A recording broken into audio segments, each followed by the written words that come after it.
अनुराधा अपने YouTube channel success with Anuradha में आप सभी का स्वागत करती हूँ। आई होप आप सब अच्छे होंगे। आपको पता है जो अब एग्जाम आने वाला हमारा यूपी टेट सी टेट आने वाला है और बहुत ज्यादा 1 महीने का हमारे पास समय बचा है, तो हम तैयारी कैसे कैसे करें। ठीक है, तो हम आज उस पे जो मेरे जो टॉपिक अब चल रहे हैं ज्यादा इम्पोर्टेंट चल रहे हैं, तो चलिए आज का जो मेरा टॉपिक है वो है RTE एक्ट 2009, अधिनियम अनुच्छेद 2009। ठीक है, तो ये क्या है, अब इसके बारे में बहुत ज्यादा डिटेल से पढ़ेंगे। इम्पोर्टेंट टॉपिक है, मोस्ट इम्पोर्टेंट टॉपिक है ये, हमारा 2 या 3 नंबर का जरूर आता है। ठीक है, तो चलिए आज पर देखते हैं कि इस एक्ट में क्या क्या है। अधिनियम एक्ट 2009 के तहत हमने शिक्षा में मतलब क्या क्या प्रोग्रेस हुए हैं, आज हम ये देखते हैं। ठीक है, चलिए, तो इसमें क्या है, इसको कहते हैं शिक्षा में अधिकार अधिनियम। ठीक है, तो इसमें क्या था, ये जो लागू हुआ था 2009 में लागू हुआ था ये एक्ट। इसमें क्या था कि 6 से 14 वर्ष तक के बच्चों को शिक्षा तो निःशुल्क दी जाए और एक अनिवार्य रूप से बच्चे को शिक्षा दी जाए, है ना, कि 6 से 14 वर्ष तक के बच्चों को सभी को क्या शिक्षा अनिवार्य कर दी और क्या कर शिक्षा क्या कर दी, निःशुल्क कर दी, है ना, ताकि हमारे भारत में बच्चे जो है ज्यादा से ज्यादा पढ़ सके और उनका जो भविष्य है वो उज्जवल हो सके और क्या हो, वह हमारे भारत के विकास में हमें सहयोग कर सके। ठीक है, तो ज्यादा से ज्यादा बच्चा पढ़ पाएगा, ऐसे हमारे देश की उन्नति बढ़ेगी, हमारे बच्चों का उज्जवल भविष्य होगा, है ना। तो यही इस एक्ट में प्रावधान किया गया था कि सभी 6 से 14 वर्ष तक के बच्चों को सभी को पढ़ना चाहिए, उनकी जो शिक्षा है वह अनिवार्य कर दी गई थी और क्या उनकी शिक्षा निःशुल्क प्रदान की गई थी, है ना। तो चलिए अभी बताते हैं इसके बारे में अच्छे से।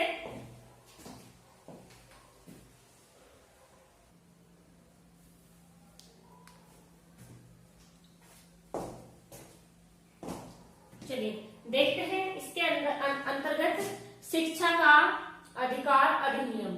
ठीक है, तो ये जो था मैंने बताया कि इसमें क्या है, इसका उद्देश्य यही था कि ज्यादा से ज्यादा बच्चे पढ़ पाए, क्योंकि किसी की आर्थिक स्थिति इतनी कमजोर होती है कि वो अपने बच्चों को पढ़ा नहीं पाते।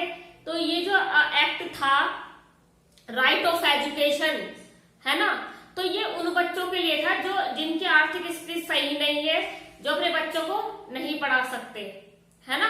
तो उनके लिए कैसे ये जो पूर्ण रूप से लागू जो की गई थी वो कब की गई थी, चलिए वो तो बाद में पाएंगे। ये किस लिए था, ताकि ज्यादा से ज्यादा बच्चे पढ़ पाए, है ना, ज्यादा से ज्यादा बच्चे ये था कि शिक्षा, एक तो सभी को शिक्षा का अनिवार्य रूप से बच्चे शिक्षा ग्रहण कर सके, है ना, और एक सभी के लिए 6 से 14 वर्ष तक के बच्चों के लिए निःशुल्क शिक्षा और अनिवार्य शिक्षा, है ना। तो ये इसलिए वो किया गया था, प्रावधान किया गया था इस एक्ट का कि इसके अंतर्गत 6 से 14 वर्ष की आयु के बच्चों को निःशुल्क और अनिवार्य शिक्षा प्रदान करने का प्रावधान किया गया, जिससे प्रत्येक बच्चा अच्छी शिक्षा ग्रहण कर सके और उसका भविष्य जो उज्जवल हो सके, है ना, ताकि वो ज्यादा से ज्यादा क्या कर सके, भारत की उन्नति में अपना सहयोग प्रदान कर सके, सहयोग दे सके, है ना। तो ये जो एक्ट था ये लागू कब हुआ था, शिक्षा का अधिकार का निर्माण, इसका जो निर्माण हुआ था RTI राइट ऑफ एजुकेशन का, वो 2009 में किया गया था इसका निर्माण, है ना, और इसे 1 अप्रैल 2010 से संपूर्ण भारत में लागू कर दिया गया था। ठीक है, संपूर्ण भारत में लागू कर दिया गया था किस एक्ट को, राइट ऑफ एजुकेशन एक्ट 2009 को, है ना। इसका निर्माण कब हुआ था, है ना, ये हुआ था 2009 में। इस एक्ट का निर्माण कब हुआ था, 2009 में, और ये संपूर्ण भारत में लागू कब कर दिया गया था, 1 अप्रैल 2010 को, है ना। तो आगे चलते हैं अब ये जो अनुच्छेद है, अनुच्छेद में जो शिक्षा के जो एक्ट हैं वो कौन कौन से देख लीजिए, है ना। इसमें बच्चों की शिक्षा के बारे में राइट दिए गए हैं, है ना। चलिए, एक्ट 21A में 6 से 14 वर्ष के बच्चों की शिक्षा पर बात की गई है ना। किसमें? 21A में 6 से 14 वर्ष तक के बच्चों के राइट के बारे में बताया गया है ना, उल्लेख किया गया है। अब देखिए एक्ट 45 में क्या किया गया है, ECCF और NTT, है ना, नर्सरी टीचिंग ट्रेनिंग, है ना। इससे 3 से लेकर 6 वर्ष तक के बच्चों के शिक्षा के लिए शिक्षा का पर बात करी, जैसे आंगनवाड़ी के बच्चे होते हैं, है ना। आगे चलिए, राइट ऑफ एजुकेशन का इतिहास। 12 दिसंबर 2002 को अनुच्छेद 21A भाग 3 के माध्यम से 86वें संशोधन विधेयक में 6 से 14 साल के बच्चों को मुफ्त शिक्षा व अनिवार्य शिक्षा को मौलिक अधिकार माना गया है। इसे मौलिक अधिकार में शामिल कर लिया गया था, जिसका कौन सा था वो अधिकार? शिक्षा का अधिकार, है ना। वर्ष 12 दिसंबर 2002 को अनुच्छेद 21A के भाग 3 में के माध्यम से इसमें 86वां संशोधन किया गया था, जिसमें 6 से 14 वर्ष के बच्चों को मुफ्त में अनिवार्य शिक्षा दी गई थी। और क्या कर दिया गया था? इसे राइट ऑफ शिक्षा का, राइट ऑफ एजुकेशन के नाम पे मौलिक अधिकारों में शामिल कर लिया गया था। ठीक है, तो चलिए इसे नोट कर लीजिए, बहुत ज्यादा इंपॉर्टेंट टॉपिक है, अच्छे से अपने नोट्स बनाते चलेंगे। आपको भी पता है कि हमारे पास समय कम रह गया है, सीटेट यूपीटेट बिल्कुल एग्जाम करीब है ना, मात्र हमारे पास 1 महीना मान के चलते हैं हम, तो अपना अच्छे से पढ़ेंगे। चलिए इसे नोट कर लीजिए एक बार।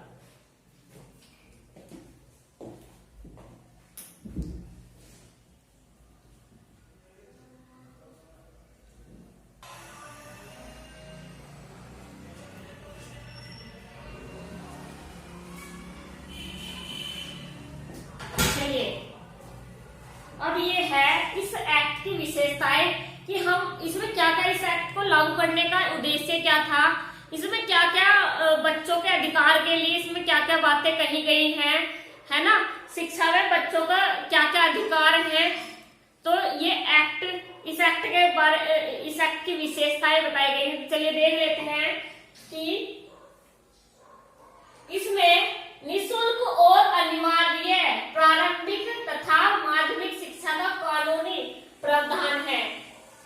इसके कहने का मतलब ये है कि प्रारंभिक और माध्यमिक शिक्षा बच्चों के लिए 6 से 14 वर्ष तक के बच्चों के लिए निःशुल्क और अनिवार्य शिक्षा का प्रावधान है ना, कि बच्चों को निःशुल्क शिक्षा मिलनी चाहिए और अनिवार्य रूप से सभी बच्चे पढ़ने चाहिए, है ना। तो आगे देखते हैं, प्रत्येक इलाके में एक स्कूल का प्रावधान है, यानी कि प्रत्येक क्षेत्र में एक स्कूल होना चाहिए, प्राथमिक और माध्यमिक दोनों, है ना। इसके अंतर्गत एक स्कूल निगरानी समिति के गठन किया गया था, है ना, जो समुदाय के निर्वाचन प्रतिनिधियों के माध्यम स्कूल की कार्य प्रणाली की निगरानी करेगी। यानी कि स्कूल में एक समिति ऐसे गठन की गई थी कि जो स्कूल की जो कार्य प्रणाली है ठीक चल रही है, नहीं चल रही, बच्चों को अच्छे से शिक्षा दे रहे हैं, नहीं दे रहे हैं, स्कूल में अच्छा वातावरण बच्चों को पढ़ने को मिल रहा है, नहीं मिल रहा, तो उसकी निगरानी कर सके, है ना। आगे देखिए, 6 से 14 साल के आयु वर्ग के किसी भी बच्चे को नौकरी में न रखने का प्रावधान है, यानी कि बाल मजदूरी ना हो, है ना। किसी भी 6 से 14 वर्ष तक के बच्चों को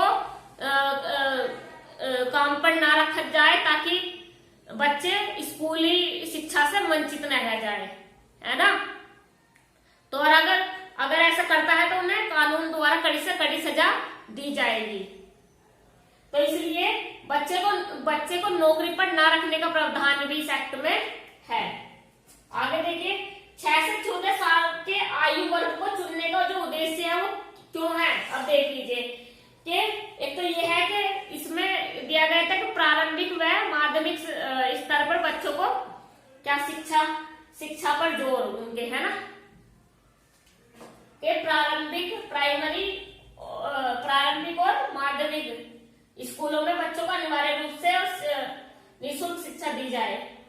और यह है कि इस आयु के बच्चों की शिक्षा देने से उनके भविष्य का क्या आधार तैयार हो सकता है।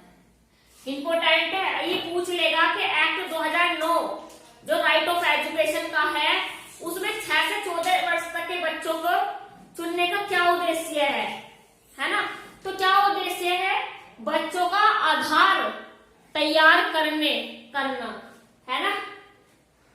इस आयु के बच्चों को शिक्षा देने से उसके भविष्य जो आधार तैयार हो सकेगा, है ना, भविष्य का आधार तैयार हो सकेगा इस एक्ट द्वारा। इंपॉर्टेंट है, चलिए इसे अच्छे से नोट कर लीजिए, आगे चलेंगे।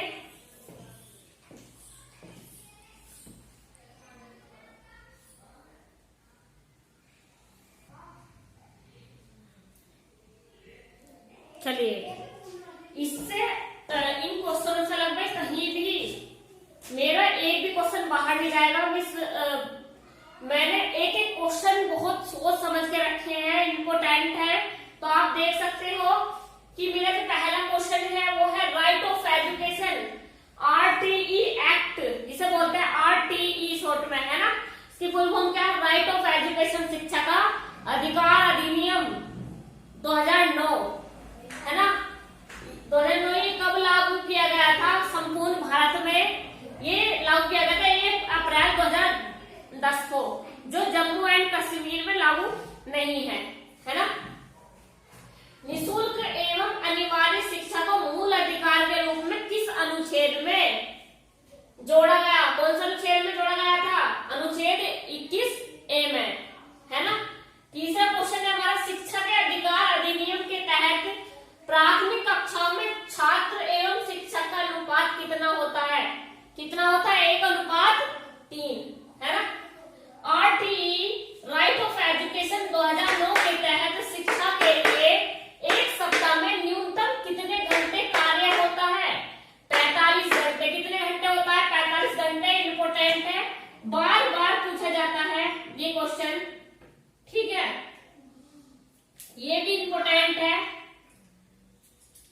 आगे देख लेते हैं, RTE राइट ऑफ एजुकेशन 2009 के तहत प्राथमिक स्तर पर न्यूनतम शैक्षणिक घंटे का कार्य दिवस होते हैं 800 घंटे 20 दिन, 200 दिन, है ना, 800 घंटे 200 दिन। देखिए निःशुल्क एवं अनिवार्य शिक्षा राइट ऑफ एजुकेशन के में किस आयु वर्ग के बच्चों को रखा गया है, 6 से 14 वर्ष तक के बच्चों को। मैंने बताया था कि उन्हें निःशुल्क एवं अनिवार्य शिक्षा का प्रावधान है, कौन से एक्ट में, कौन से एक्ट में है भाई, मैंने बताया था आपको एक्ट 21A में, है ना। राइट ऑफ एजुकेशन के तहत प्राइवेट स्कूलों में कितने % सीटें निर्धन विद्यार्थियों के लिए आरक्षित होती हैं, कितने %, 25%। RTE act right of education act को लोकसभा में कब पारित किया गया था, लोकसभा में कब पारित किया गया था, 4 अगस्त 2009 को। तो चलिए इसे नोट कर लीजिए, इन क्वेश्चनों को, इंपोर्टेंट है, बार बार क्वेश्चन पूछे जाते हैं, सारे क्वेश्चन में लगभग इंपोर्टेंट करा रही हूं मैं। तो चलिए इसे नोट कर लीजिए अच्छे से, तुम्हारे यूपीटेट और सीटेट में ज्यादा से ज्यादा ही क्वेश्चन पूछे जाते हैं।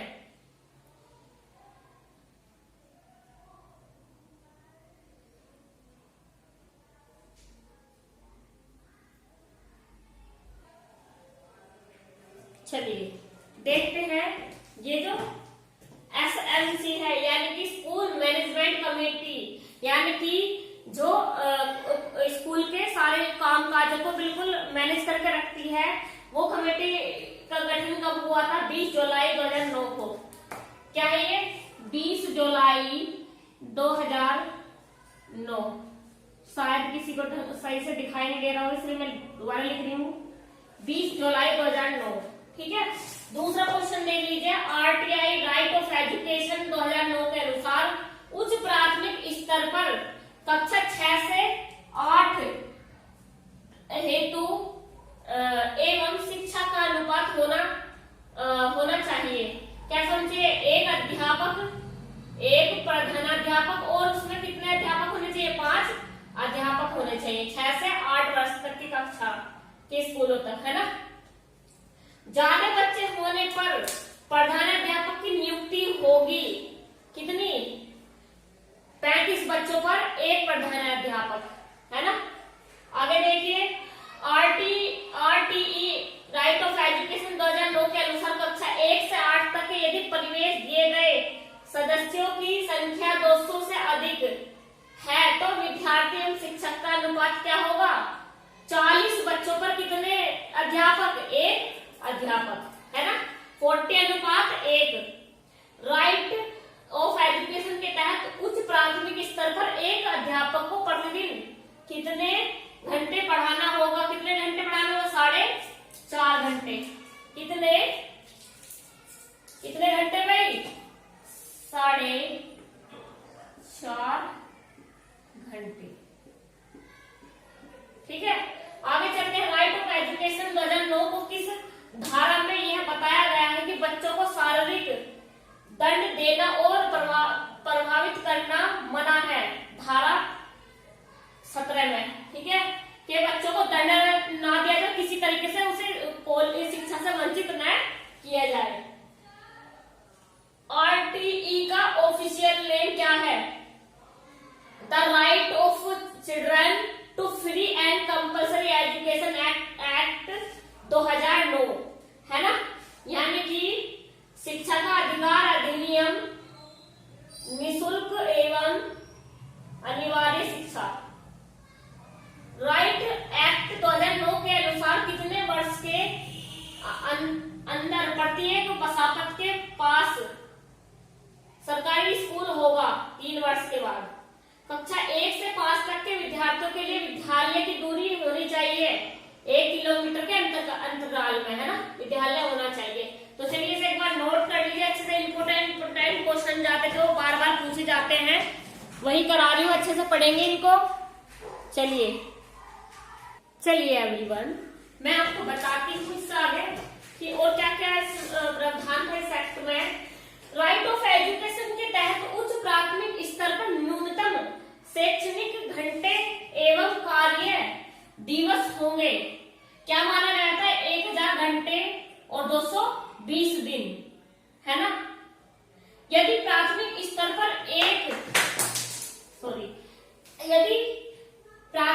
पर एक विद्यालय में कुल 240 बच्चे हैं तो इसके लिए कितने अध्यापक होंगे, 6 अध्यापक। कितने अध्यापक, 6 अध्यापक। कक्षा 6 से 8 हेतु विद्यालय कितनी दूरी पर होना चाहिए, 3 किलोमीटर, है ना। शिक्षा अधिनियम 2009 को किस धारा में छात्र एवं शिक्षा अनुपात का वर्णन किया गया, कौन सी धारा, धारा 25 में। राइट ऑफ एजुकेशन किस धारा में यह बताया गया है कि शिक्षक प्राइवेट ट्यूशन नहीं पढ़ा सकता, धारा 28। यानी कि ये बोल रहा है कि कोई भी शिक्षक, जो सरकारी शिक्षक है, वह जॉब के साथ साथ, नौकरी के साथ साथ, सरकारी नौकरी के साथ साथ ट्यूशन नहीं पढ़ा सकता। ठीक है, तो ये धारा 28 में। शिक्षा का अधिकार अधिनियम एक्ट 2009 को इस पर ध्यान नहीं दिया गया। किस पर ध्यान नहीं दिया गया था भाई, 14 वर्ष के बाद की शिक्षा पर, है ना। इस एक्ट में कितने वर्ष से कितने वर्ष तक की शिक्षा का प्रावधान है, 6 से 14 वर्ष तक के आयु के बच्चों के लिए, है ना।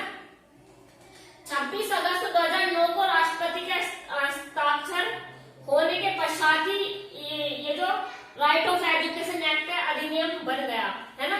तो इसे अच्छे से नोट कर लीजिए, इंपोर्टेंट टॉपिक है, एक भी क्वेश्चन बाहर नहीं जाएगा, बहुत अच्छे से करेंगे। आपको पता ही है कि यूपीटेट और सीटेट का जो एग्जाम है मात्र 1 महीना रह गया है, तो उसे अच्छे से पढ़ेंगे।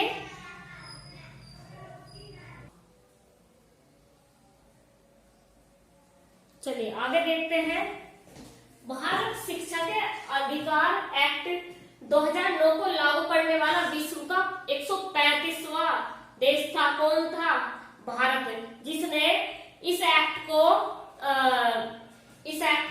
संपूर्ण भारत में लागू किया था, है ना। तो ये विश्व का 135वां देश था, कौन? भारत। ठीक है, इस एक्ट को लागू करने वाला पूरे विश्व में। 22 दिसंबर 2008 को कक्षा 1 से 8 तक के सभी बालकों को शिक्षा शुल्क मुक्त करने वाला राजस्थान देश का प्रथम राज्य बना, है ना। जिसने क्या किया था, जिसने इस राज्य में सर्वप्रथम 1 से 8 तक के बच्चों को निःशुल्क व अनिवार्य शिक्षा दी थी, जो लागू करा था ये एक्ट। किस पर सर्वप्रथम किस पर लागू किया गया था? ये राजस्थान पर, है ना। 2008 22 दिसंबर 2008 को कक्षा 1 से लेकर 8 तक के सभी बालकों को शिक्षा शुल्क मुक्त करने वाला राजस्थान देश का प्रथम राज्य बना, है ना। 29 मार्च 2011 को राजस्थान विधानसभा द्वारा राजस्थान निःशुल्क एवं अनिवार्य बाल शिक्षा का अधिकार अधिनियम 2011 को पारित किया गया, है ना। 1 अप्रैल 2011 को राइट ऑफ एजुकेशन एक्ट संपूर्ण राजस्थान में लागू कर दिया गया था। लागू कब कर दिया गया था? 1 अप्रैल 2011 को, है ना। यह एक संवैधानिक प्रावधान है जिसके अंतर्गत 6 से 14 वर्ष के आयु वाले बच्चों को निःशुल्क शिक्षा प्रदान की जाएगी। आगे देखिए, मूल अधिकारों का अनुच्छेद 21A में निःशुल्क एवं अनिवार्य शिक्षा का उल्लेख है ना। नीति निर्देशक तत्वों के अनुच्छेद 45 में निःशुल्क एवं अनिवार्य शिक्षा का उल्लेख किया गया। चलिए, मूल अधिकारों के जो नीति निर्देशक तत्वों के अनुच्छेद 45 में निःशुल्क एवं अनिवार्य शिक्षा का उल्लेख किया गया है। मूल अधिकारों के अनुच्छेद 21A में निःशुल्क एवं अनिवार्य शिक्षा का उल्लेख किया गया है। राइट ऑफ एजुकेशन एक्ट के अंतर्गत कक्षा 6 से 8 तक की कक्षाओं में कम से कम एक विज्ञान, गणित तथा एक सामाजिक अध्ययन भाषा का एक शिक्षक होना चाहिए। तो इसे अच्छे से नोट करके इम्पोर्टेंट है, एक एक लाइन मेरी इम्पोर्टेंट है जो मैंने बताई है। अच्छे से इसे पढ़ेंगे क्योंकि आपको पता है कि हमारे एग्जाम पास में है और हमें ये पूर्ण रूप से अच्छे मार्क्स के द्वारा क्लियर करना है। तो प्लीज आप अच्छे से नोट्स बनाते चलेंगे। तो चलिए, जो मैं करा रही हूँ अच्छे से पढ़ते चलेंगे। चलिए देखिए, बच्चों को स्कूल में दाखिला देते समय स्कूल या कोई भी स्कूल का व्यक्ति, शिक्षक भी हो सकता है, कर्मचारी भी हो सकता है ना, व्यक्ति किसी भी प्रकार का शुल्क नहीं मांग सकता। इसी के साथ बच्चे के माता पिता को साक्षात्कार देने के लिए मजबूर नहीं करेगा। अगर इस प्रकार का कोई भी व्यक्ति काम करता है तो उसे दंड दिया जाएगा। उसे दंड का प्रावधान है, यानी कि अगर बच्चे के दाखिले के लिए यानी कि एडमिशन के लिए अगर बच्चे के माता पिता से क्या शुल्क लिया जाता है ना, या फिर उन्हें किसी भी तरह का बच्चों के एडमिशन के लिए उनका इंटरव्यू लेने की कोशिश किया जाता है, ऐसे करने पर उस शिक्षक को दंड का प्रावधान से दंड दिया जाएगा, है ना। आगे देखिए, विकलांग बच्चे भी मुख्य धारा की नियमित स्कूल से सबके साथ शिक्षा प्राप्त कर सकेंगे। यानी कि जैसे और बच्चे पढ़ते हैं, ऐसे ही उनके साथ विकलांग बच्चे भी सामान्य रूप से पढ़ेंगे, है ना। आगे देखिए, किसी भी बच्चे को आवश्यक कागजों की कमी होने के कारण स्कूल में अगर किसी भी बच्चे के अगर डॉक्यूमेंट्स पूरे नहीं है, अगर उन्हें एडमिशन लेने से किसी भी तरह से रोक दिया जाता है तो उसको दंड का प्रावधान है ना, उन पर कार्रवाई की जाएगी। या फिर उसका एडमिशन हो चुका हो तब भी कुछ कागजात अगर रह गए हो या कुछ उनसे मांगा जाएगा बच्चे के माता पिता से, है ना, तो इसके लिए उन्हें क्या दंड दिया जाएगा। किसी भी बच्चे को किसी भी कक्षा में फेल करके नहीं रोका जाएगा और 8 साल तक की शिक्षा पूरी करने तक भी बच्चे को स्कूल स्कूल से नहीं हटाया जाएगा। यानी कि किसी भी बच्चे को किसी भी कक्षा में फेल करके उसे उस कक्षा में नहीं रखा जाएगा और 8 साल तक स्टडी करके भी बच्चे को स्कूल से नहीं हटाया जा सकता। कोई भी शिक्षक निजी शिक्षण गतिविधि नहीं बताएगा या फिर निजी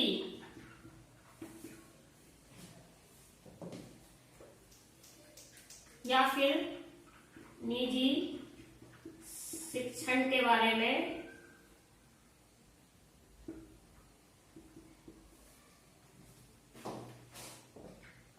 नहीं बताएगा। जैसे कि यानी कि हमारे पास आ जाओ, ट्यूशन पढ़ लो, हम तुम्हें कुछ अलग चीज बताएंगे, तो ऐसा शिक्षक नहीं कर सकता। उसमें उसको दंड दिया जाएगा, उसे नौकरी से भी हाथ धोना पड़ सकता है ना। चलिए इसे नोट कर लीजिए, इंपोर्टेंट है। एक लाइन अच्छे से, कभी कभी जीवन में ठंडे माइंड से ये सोचना चाहिए कि हमारे लिए क्या जरूरी है ना। आप लोग इधर उधर से किताब पढ़ लेते हो, फिर नोट्स वे कभी पढ़ रहे थे, नोट्स पढ़ लेते हो, ऑनलाइन पढ़ लेते हो। इस माइंड को थोड़ा संतुलन में रख के ये सोचना चाहिए कि इम्पोर्टेंट क्या है। निर्भर करता है आप पे कि आप कम समय में कितना ज्यादा इम्पोर्टेंट चीजें पढ़ रहे हो, है ना। तो ये जो सारी चीजें हैं इम्पोर्टेंट बता रही हूँ, अच्छे से पढ़ेंगे। चलिए नोट कर लीजिए।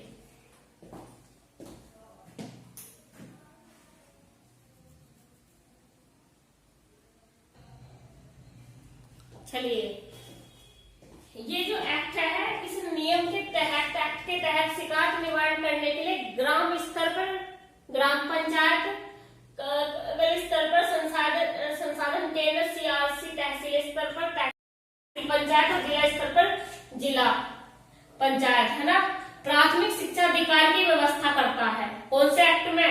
एक्ट राइट ऑफ एजुकेशन में, है ना। चलिए RT right of education act जो है 2009 के तहत शिक्षक के दायित्व एवं कर्तव्य क्या क्या है, तो देख लीजिए।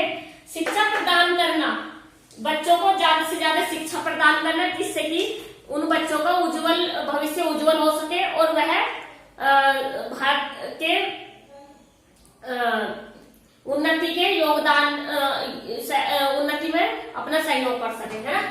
दूसरा है विद्यालय का संगठन तथा व्यवस्था करना, अच्छे से विद्यालय का संगठन तथा उसमें व्यवस्था करना कि बच्चों को अच्छी शिक्षा हम कैसे बेहतर से बेहतर दे सकते हैं, किस तरह से उनको पाठ्य सामग्री द्वारा पढ़ाया जा सकता है ना।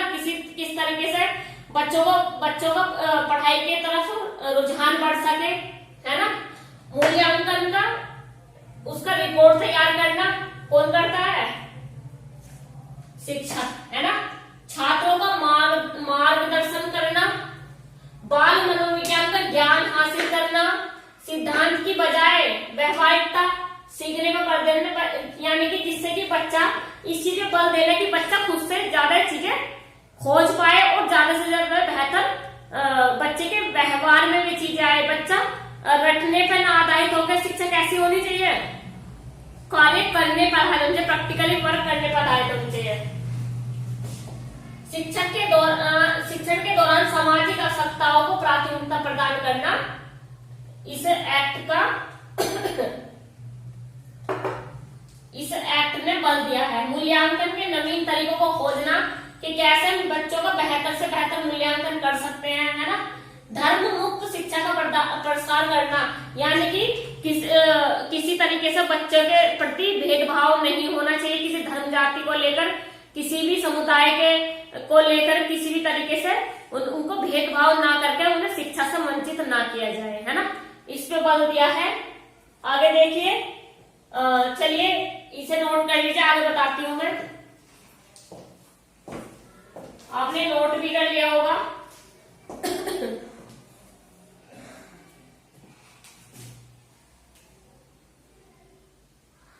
चलिए इसे नोट कर लीजिए एक बार।